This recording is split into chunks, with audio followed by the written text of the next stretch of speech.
Aloha and welcome to Doc Moore's How To channel, the channel that teaches you step by step how to do things the easy way. Whether you're a college student, graduate student, researcher, educator, or lifelong learner, this channel is designed to help you succeed through practical, easy to follow instruction. Today we're beginning a new series, How to Write a Scholarly Paper or Dissertation. If you ever wondered how to choose a research topic, develop a dissertation idea, or begin writing an academic paper, this series is for you. Before we get started, please take a moment to like, subscribe, share, and leave a comment below. Your support helps this channel grow and allows me to continue creating educational content for students around the world. Now let's get started. Part 1, finding your research topic. One of the biggest challenges students face when beginning a scholarly paper or dissertation is simply deciding, what should I write about? Many students stare at the blank page because they have no idea where to begin. The good news is that every successful dissertation starts with a single idea. To illustrate this process, I'll use examples from my own doctoral dissertation, which is completed and accepted at Walden University in 2011. The dissertation was later published as a textbook titled Attitudes Toward Federal Government Privatization Reform Policies.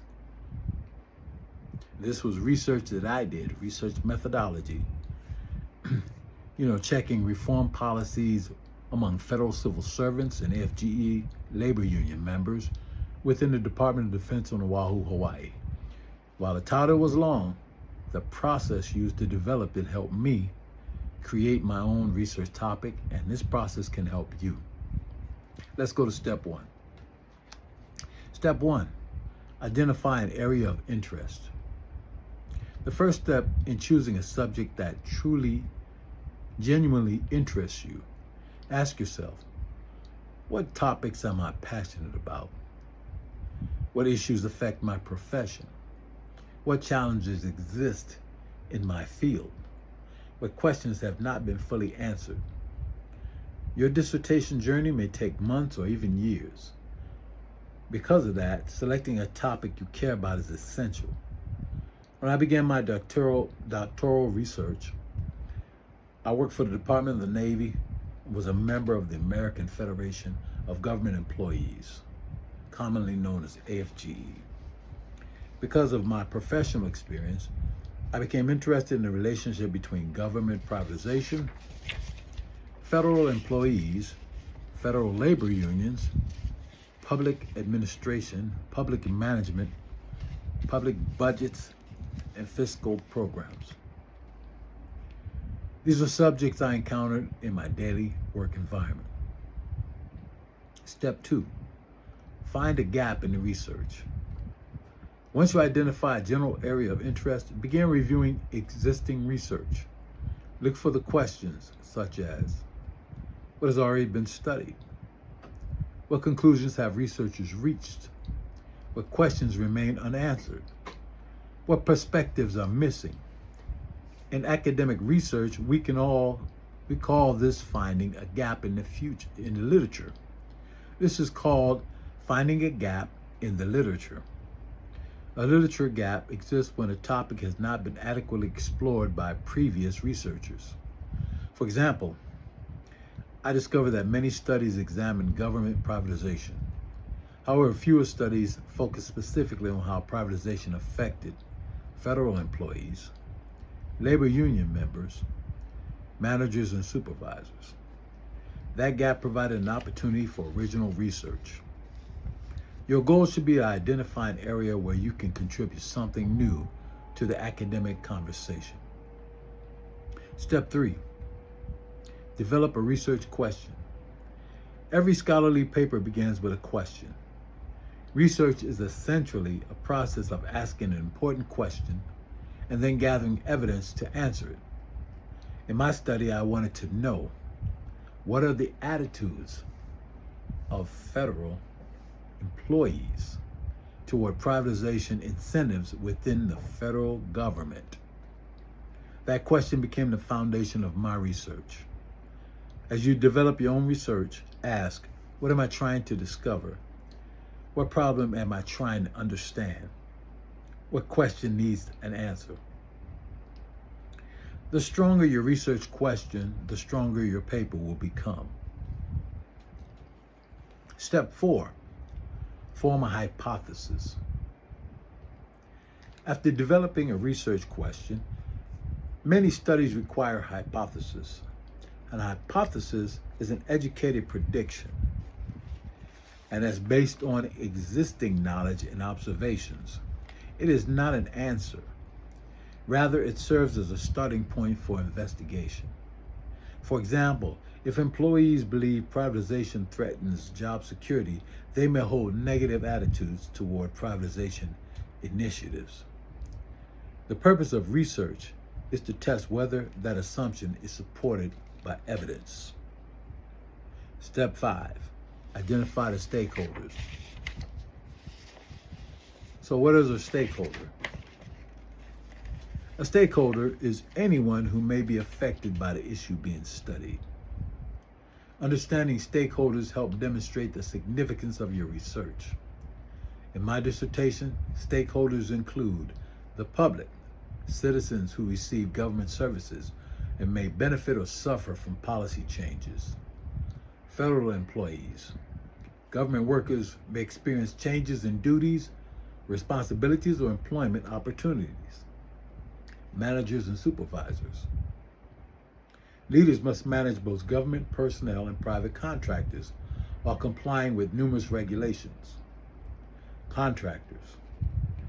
Private sector organizations providing services to the government may experience benefits and challenges associated with privatization.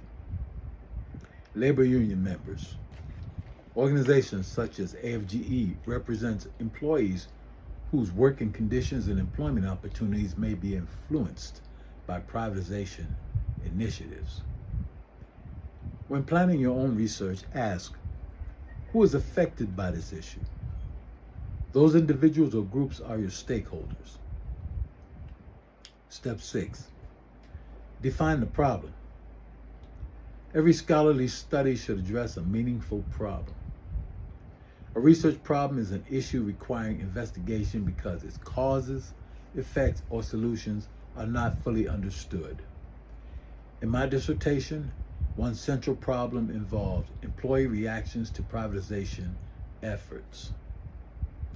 Questions included, would employees support privatization? Would they resist it?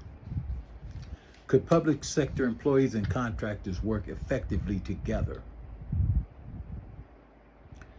How would workplace relationships be affected? Identifying the problem provided direction for the study and justified why the research was important. When developing your own topic, clearly define what is the problem, why does it matter, who is affected, why should researchers care? Let's recap. Let's review today's key points. To begin writing a scholarly paper of interest, or a dissertation or thesis, a research paper, choose the topic that interests you. Identify a gap in existing research. Develop a clear research question. Create a hypothesis if appropriate. Identify stakeholders. Define the problem your research will address. Following these steps will help you build a strong foundation for a successful scholarly paper, thesis, dissertation, or research project. So in the closing, our next episode, we will discuss how to write the introduction section of a scholarly paper or dissertation, and you will learn what belongs in an introduction, how to establish the importance of your study, how to present the research problem, how to create a strong academic foundation for the remainder of your paper. So before we close out, please take a moment to like, subscribe, share, and leave a comment below. Your support helps this channel grow. It allows me to continue creating educational content for students like yourself around the world. Remember, academic success requires critical thinking, research and analysis, and with determination and practice, you can achieve your educational goals. Aloha, I'll see you in the next lesson, and until next time, I'm Dr. Stephen B. Doc Moore Sr. Aloha.